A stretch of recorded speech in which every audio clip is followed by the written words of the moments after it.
भारत पाकिस्तान में युद्ध विराम, लेकिन पाकिस्तान में बीएलए ने मचाई तबाही। क्या पाकिस्तान के होंगे दो टुकड़े? जी हां, पाकिस्तान के अशांत प्रांत बलूचिस्तान में एक बार फिर उबाल आ गया है। बलूच लिबरेशन आर्मी यानी कि बीएलए ने दावा किया है कि उसने 39 अलग अलग स्थानों पर समन्वित हमले किए हैं, जिनमें पुलिस स्टेशन, सैन्य काफिले, प्रमुख राजमार्ग और बुनियादी ढांचे शामिल हैं। बीएलए के प्रवक्ता जियंद बलूच ने कहा है कि यह अभियान अभी भी जारी है और उनका उद्देश्य स्पष्ट रूप से बलूच जनता के हितों की रक्षा और पाकिस्तान सरकार की शोषणकारी नीतियों का विरोध करना है। वहीं बीएलए ने अपने प्रेस बयान में यह भी कहा है कि उन्होंने कुछ पुलिस स्टेशनों पर कब्जा भी कर लिया है और प्रमुख सड़कों पर नाकाबंदी कर दी है।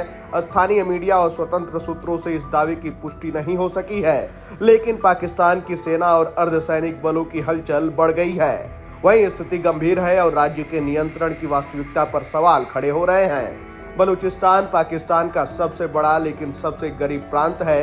गैस, खनिज और तटीय संपदाओं से भरपूर यह इलाका दशकों से सरकार की उपेक्षा, आर्थिक शोषण और सैन्य दमन का शिकार रहा है। बलूच लिबरेशन आर्मी 2000 के दशक की शुरुआत से ही पाकिस्तान से अलग स्वतंत्र बलूच राष्ट्र की मांग को लेकर सक्रिय है। वहीं बीएलए विशेष रूप से चीन पाकिस्तान आर्थिक गलियारे से जुड़ी परियोजनाओं का विरोध करता रहा है। उनका आरोप है कि इस आर्थिक गलियारे से बलूचों को कोई लाभ नहीं मिला, उल्टे उनके संसाधनों का दोहन कर विदेशी पूंजी और पाकिस्तानी फौज की जेब भरी जा रही है। वहीं बीएलए ने अतीत में चीनी इंजीनियरों, काफिलों और ठेकों पर हमला कर चुके हैं, जिससे चीन भी सतर्क है।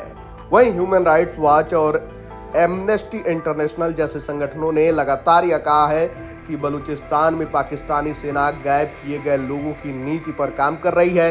हजारों छात्र, कार्यकर्ता, पत्रकार और स्थानीय नेता गायब हुए हैं, जिनकी लाशें अक्सर सामूहिक कब्रों में मिलती हैं। सरकार उन्हें आतंकवादी कहती है, जबकि उनके परिवार इंसाफ और जानकारी के लिए भटकते रहते हैं। वहीं बीएलए अब केवल सशस्त्र संघ तक सीमित नहीं है। उन्होंने हाल के वर्षों में अपनी कार्रवाइयों को प्रेस बयानों और प्रचार अभियानों से जोड़ा है, जिससे वैश्विक मीडिया का ध्यान भी खींचा जा सका है। वहीं उनका उद्देश्य अब एक स्थानीय विद्रोह से आगे बढ़कर इसे एक अंतर्राष्ट्रीय मुद्दा बनाना है। खैर, बीएलए जिस तरीके से पाकिस्तान में तबाही मचा रहा है, आगे देखना होगा कि आखिर पाकिस्तान में क्या कुछ होता है। क्या बीएलए जो स्वतंत्र राष्ट्र की मांग कर रहा है, उसकी मांग पूरी हो पाएगी? क्या पाकिस्तान के दो टुकड़े हो जाएंगे?